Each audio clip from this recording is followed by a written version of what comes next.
Hello students, in our last class we had a discussion on the various methods of preparation of haloalkanes.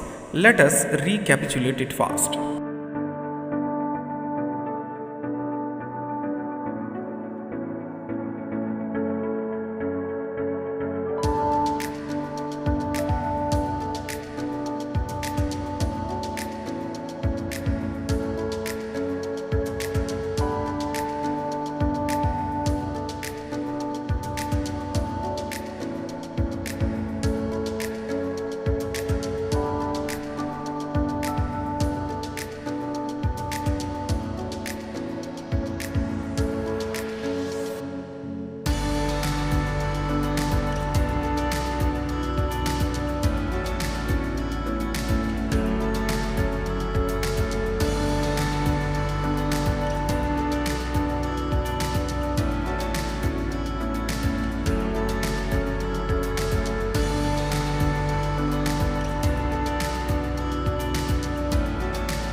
These were the methods we have discussed so far. Next, we will discuss another method to prepare alkyl halide. That is one of the named reaction called as Hornsdegger reaction. And the starting material here is the salt of carboxylic acids. When silver salt of carboxylic acids we heat it with bromine in a dry carbon tetrachloride, the salts undergo decarboxylative bromination, as a result of which alkyl bromide is formed, which contains one carbon less as compared to the parent acid. What have I told? In this reaction, silver salt of carboxylic acid, RCOOAZ, when it be treated with bromine in the medium of carbon tetrachloride and this reaction mixture be refluxed, it heated, alkyl bromide is formed as the product, which contains one carbon less as compared to the parent acid. Look at the salt of carboxylic acid. Here the number of carbon atom is R plus 1, but here in the product only R is there. This carbon is not present in the alkyl halide formed here. That carbon, it is released in the form of carbon dioxide. That means it is one of the decarboxylative process. This involves the loss of carbon dioxide along with the addition of bromine. So it is decarboxylative bromination plus the remaining product is AgBr, silver bromide. Okay, so this is your complete reaction. RCOOAZ, silver salt of carboxylic acid, when it be heated with bromine in the medium of carbon tetrachloride, we will get alkyl bromide along with the release of carbon dioxide gas and the formation of silver bromide. For example, we can consider one example here, very simple example. Let us consider CS3COOAZ, silver salt of acetic acid or silver acetate, when it be heated with bromine in the medium of CCl4. You can tell me what would be my product? Look at the main reaction. This is your general reaction. RCOO. In the place of R, CS3 group is there. So in our product we are getting RBr. What is R? CS3. So CS3Br. We will get CS3Br plus the side products are same. The byproducts are same. Carbon dioxide and AgBr. Okay. So it is silver acetate. And from silver acetate we are getting methyl bromide. So this reaction that involves step descending process where the number of carbon is getting reduced. No, whenever we need to reduce the number of carbon in any reaction, then we can think about this reaction. Okay. Similarly, when C6H5COOAZ, this is silver benzoate. Okay. When it be heated with bromine in the medium of carbon tetrachloride and the reaction mixture when it be refluxed, tell me what would be our product? In the place of R, what is there? C6H5. So RBr means we will get C6H5Br. C6H5Br. So bromobenzene plus the byproducts are same, carbon dioxide and AgBr. Okay. So these are the products. What is the product here? Bromobenzene. And this is silver benzoate. Listen students, the importance of this reaction is that is lying here. Exactly by the help of this reaction we can reduce the number of carbon atom by 1 here. We are getting the product which contains 1 carbon less. Okay. So this is our reaction.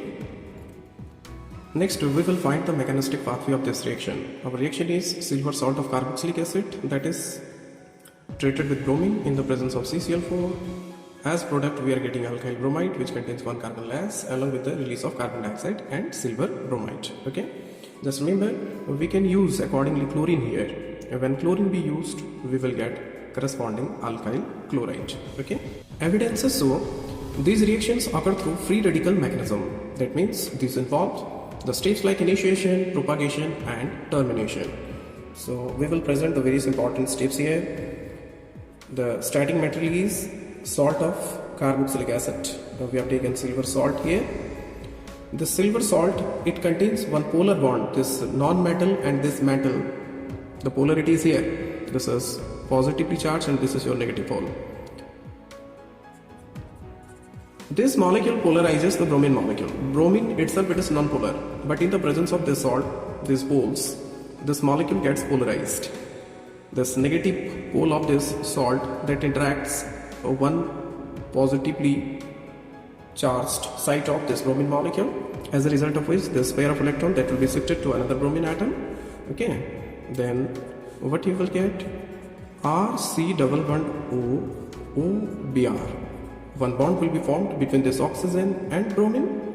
Okay, this is a covalent bond, and this Ag plus and this Br minus, they will give rise to the AgBr. This is your side product. This has been shown in the general equation, AgBr. Okay, and this is your acyl hypobromite. Acyl hypobromite, Te. Okay, in the next step, this acyl hypobromite molecule, which has been formed in the first step,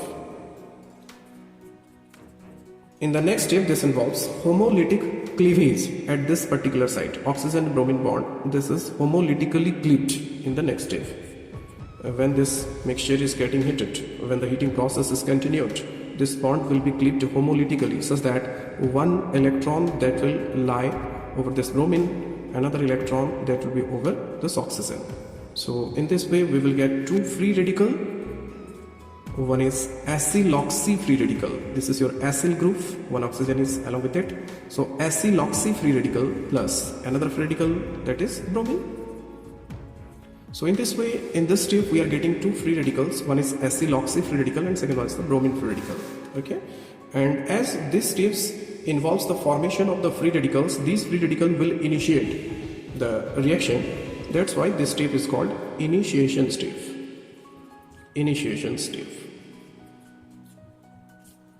Okay, after this initiation step, where these kind of free radicals have been formed, now these free radicals, they will propagate the reaction. Okay, so in the next step, this free radical which has been formed here, one is acyloxy and second one is bromine free radical. This acyloxy free radical, again it undergoes homolysis at this carbon site, carbon bond. This bond will be homolytically cleaved. One electron that will lie over this carbon, and this carbon that will use this one electron with the unpaired electron of this oxygen to form a pi bond, and this alkyl group that will contain one electron, such that as a result of this homolysis, this bond has been cleaved homolytically. So you will get one alkyl free radical plus carbon double bond oxygen was there. Next another double bond will be formed with oxygen, such that this is your carbon dioxide molecule. This is another byproduct. Okay, in the first step one byproduct has been obtained, and in the third step we are getting another byproduct. So these are AgBr and CO2. These were the byproducts which have been presented in the general equation. Okay, next this alkyl free radical which has been formed in the third step, this is exactly the propagation step. This step could be considered as propagation, because these kind of steps will propagate the reaction. Okay, we can see here how this reaction will propagate. In the next step, this alkyl free radical which has been obtained here in the third step, this alkyl free radical, now it will combine, it will participate in the reaction with acyl hypobromite molecule. Acyl hypobromite, and here also presence of this free radical that will help to cleave this oxygen bromine bond again. The same step is getting repeated here. Listen, in the second step, this acyl hypobromite that was involving the homolysis at this oxygen bromine bond, here also once again the same kind of cleavage will occur, that will be repeated. This R, presence of this R free radical that will help in the homolysis of this bond, such that one electron that will lie with bromine, another electron be with oxygen. So this R free radical and this bromine radical, they will give rise to RBr. This is our product, and along with RBr we are getting RC double bond O single bond O acyloxy radical. Okay, this is your product. Once again, this acyl oxy free radical that will participate in the same manner. You can see this third step here, acyl oxy free radical was there. So this acyl oxy free radical, it will participate in the same way. This third step, now it is going to be repeated.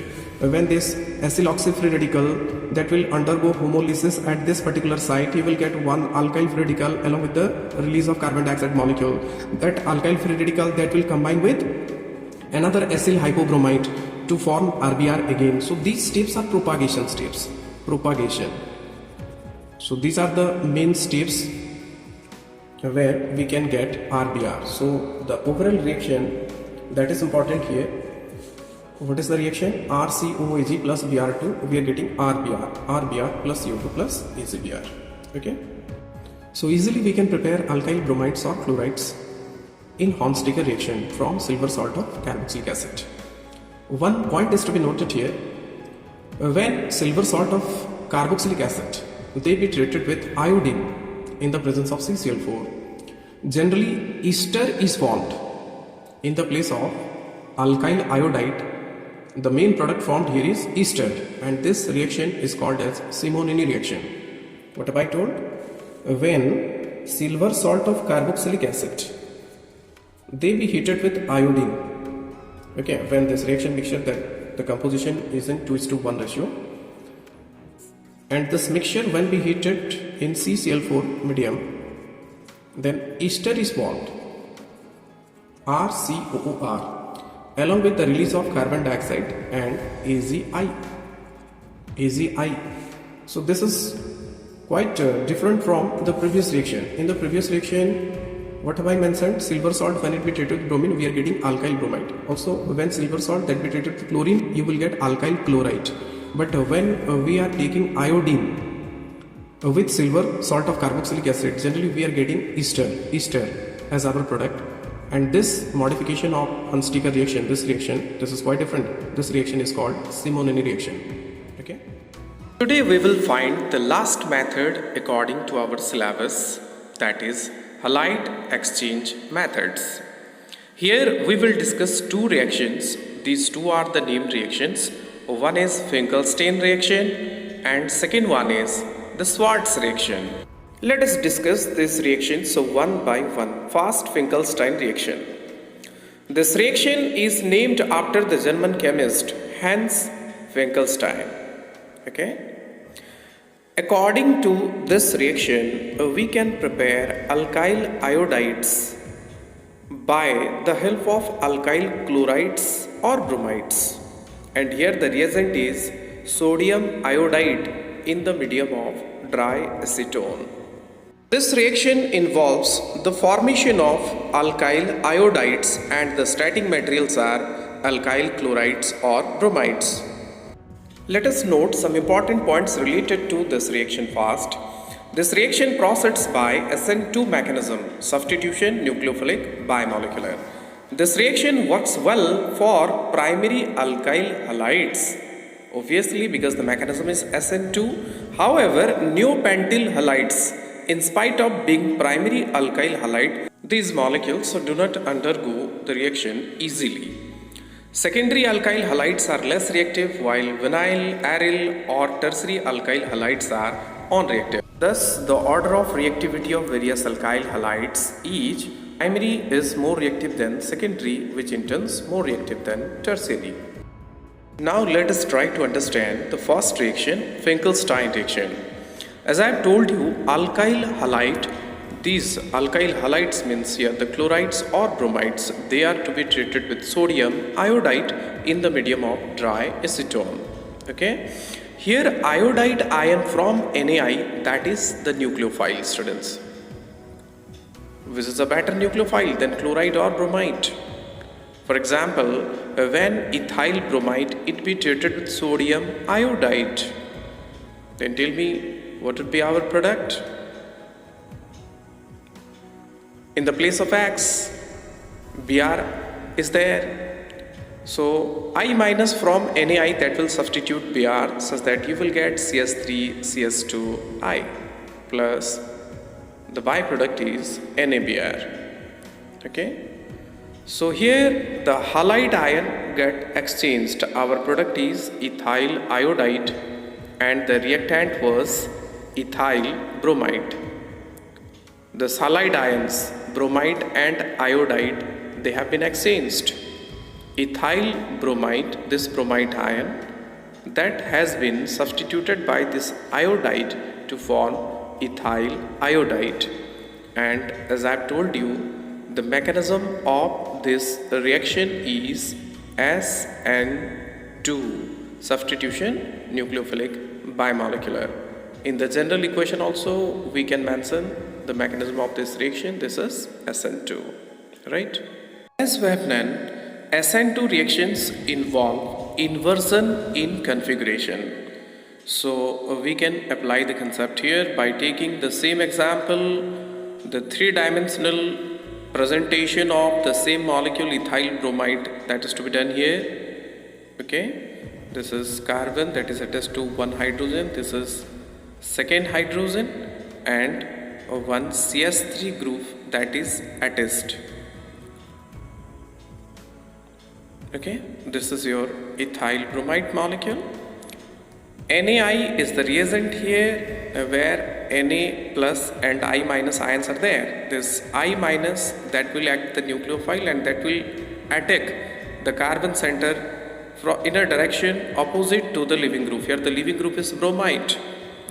Okay, as a result of the SN2 reaction which is carried out in the presence of acetone, you will get this I minus that will be attached to this carbon. Okay, this carbon and this carbon bromine bond will be broken. Bromide ion Na plus, they will form NaBr, and carbon that contains the atoms or groups, they will be here hydrogen. This is your second hydrogen, and one CS3 group was there. So it is ethyl iodide. Okay, we can compare the configurations of the product and the reactant here. Okay, the configuration that has been inverted. Also, we can find another example. In the previous case, we had taken one primary alkyl halide. Now, that sodium iodide that is to be treated with one secondary alkyl halide. Let's consider. Okay, here we will take 2-bromobutane. So this carbon that contains one hydrogen, one CS3 and one ethyl group. Okay, in the presence of acetone, when the reaction will occur, what will happen? This iodide that will attack this carbon center in a direction opposite to the leaving group. Here the leaving group is again bromide. So after the formation of a bond between this iodide and this carbon, we will get the corresponding iodide product, means 2-iodobutane. No, the reactant was 2-bromobutane. So here the halide ion has been exchanged, and NaBr, that will be the side product here. Okay, let us write the name of these reactants and products. Here the reactant was 2-bromobutane and the product formed is 2-iodobutane. Only there is a difference in their halide ions. That's why this is called halide exchange. The bromide ion, it was substituted by iodide. Okay, this is in accordance with SN2 mechanism. In the same way, we can consider the reaction of allyl halides, allyl chlorides or allyl bromides when they be treated with sodium iodide. Here I have taken allyl chloride. Okay, in the medium of acetone, when the reaction be carried out, we will get the corresponding product. What would be the product here? Simply this chloride from allyl chloride that will be substituted by iodide. So you will get allyl iodide. This chloride that will be substituted by iodide, and the side product is NaCl. Okay, so this is allyl iodide and that has been formed from allyl chloride. So in this way, we can convert alkyl chloride or bromide into alkyl iodide. This is your reaction. Look at the reaction once again. So alkyl chloride or bromide, when they be treated with sodium iodide, you will get corresponding alkyl iodide. So whenever any chloride or bromide is to be converted into iodide, you need to think about the Finkelstein reaction. Okay? Listen students, here the medium was acetone, no? And the byproduct sodium chloride or bromide, they are insoluble in acetone. That means they are obtained in the form of precipitate. Here NaBr, that was the side product, that will be obtained as precipitate. So this reaction is often used as a test for primary alkyl chlorides or bromides. That means you can identify any primary alkyl chlorides or bromides by the help of Finkelstein reaction by observing the formation of precipitate when that alkyl chloride or bromide it be treated with sodium iodide. Again, tertiary alkyl halides are non-reactive. That's why we can distinguish primary alkyl chlorides or bromides from tertiary alkyl halides by the help of this reaction. Another important point here is alkyl fluorides can be obtained by the reaction of corresponding alkyl chlorides, bromides or iodides by the reaction with potassium fluoride in a polar aprotic solvent like acetonitrile in the presence of a cyclic ether which is called as 18 crown 6. Look at the chemical equation given here. CS3CH2Cl, ethyl chloride it is. When this be treated with KF in the presence of 18 crown 6, the Cl from ethyl chloride it got substituted by fluoride. In this way we are getting ethyl fluoride. Here the structure of 18 crown 6 is given. Here 18 corresponds to the total number of carbon and oxygen atoms constituting the ring, and 6 that is corresponding to the number of only oxygen atoms present in the ring. The crown ether binds potassium ion within its cavity by coordination and hence renders F- free to make an efficient nucleophilic attack. The aprotic solvent CS3CN, aprotic, that will not provide any proton H plus ion. Okay, this aprotic solvent does not form hydrogen bond with F- and hence leaves it free to react easily. Next, another halide exchange method, Schwartz reaction. This reaction is meant for the preparation of alkyl fluorides, which can be prepared by heating alkyl chlorides or bromides with certain metallic chlorides, such as fluorides of silver, mercury or stibbium. Okay? Remember, the reactants are alkyl chlorides or bromides, whereas the product is alkyl fluoride. Look at this chemical reaction, CH3Br plus CgF. Okay, when this mixture we heat it, bromide ion from methyl that was getting substituted by fluoride. Okay, similarly when ethyl chloride it be treated with Hg2F2, we will get the corresponding fluoride, that is ethyl fluoride. So in this way alkyl fluorides can be obtained. This is Schwartz reaction. Remember it to prepare alkyl fluorides.